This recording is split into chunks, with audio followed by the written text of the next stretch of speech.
L'Algérie a la parole. Merci. Merci, Monsieur le Président. Excellences, Monsieur José Raúl Mulino, nous apprécions grandement votre décision de présider à cette séance. Cette séance témoigne de l'importance que le Panama attache au multilatéralisme, aux Nations Unies, au Conseil de sécurité et au sujet de notre discussion aujourd'hui. Je veux parler de la sécurité maritime. Nous remercions le PDG de l'autorité du canal de Panama, le secrétaire général d'Interpol et de l'Organisation internationale maritime de leurs exposés. Is pleased to take part in this important discussion and expresses. Nous remercions le Panama d'avoir convoqué ce débat qui porte sur un sujet essentiel.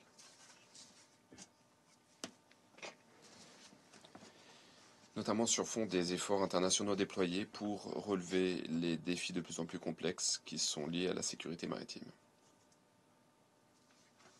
Mon pays a une longue côte méditerranéenne.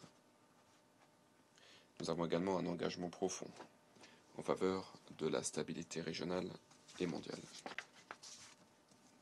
L'Algérie soutient tous les efforts qui visent à mieux protéger les espaces maritimes face aux activités illégales, car ces activités menacent la sécurité des nations côtières, leurs économies, leur souveraineté.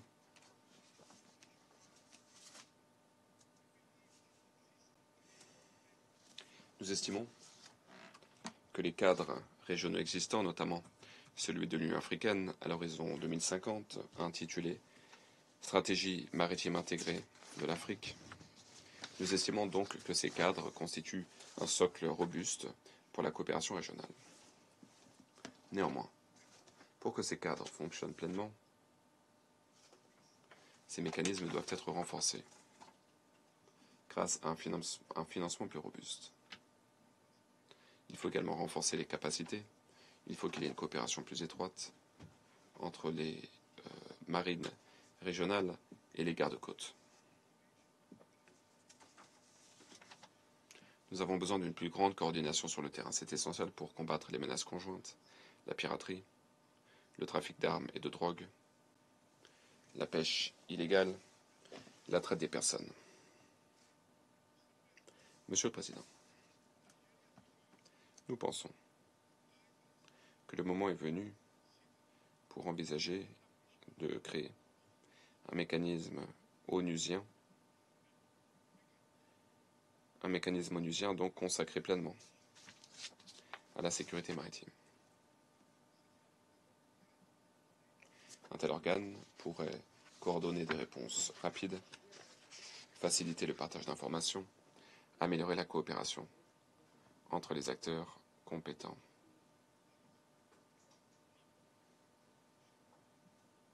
Et ce dans le cadre du droit international.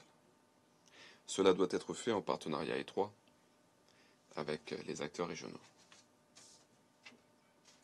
Pour améliorer la sécurité maritime, nous devons également mieux travailler ensemble, avec par exemple des exercices en mer communs, l'harmonisation des cadres juridiques et la mise en œuvre d'outils de surveillance. À cet égard, mon pays estime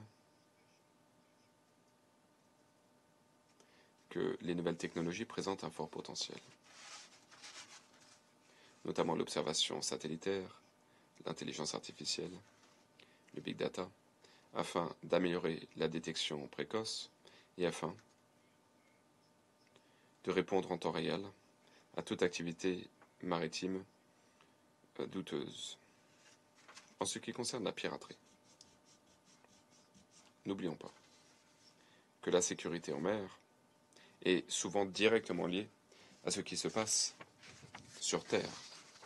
Nous devons nous attaquer aux causes sous-jacentes des problèmes, la pauvreté, les conflits, le manque de gouvernance. C'est essentiel. Toute stratégie sécuritaire maritime de long terme doit s'accompagner d'efforts de développement, et ce afin de promouvoir la résilience des communautés côtières.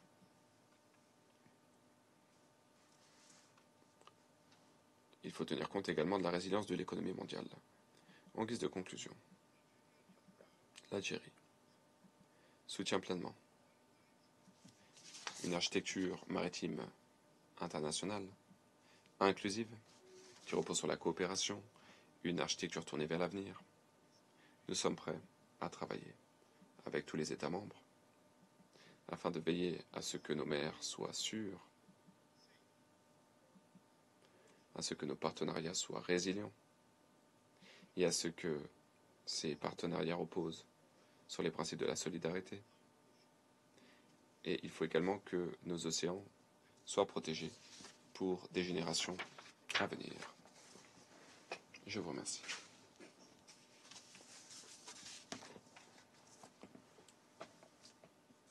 Merci beaucoup, Monsieur le représentant de l'Algérie.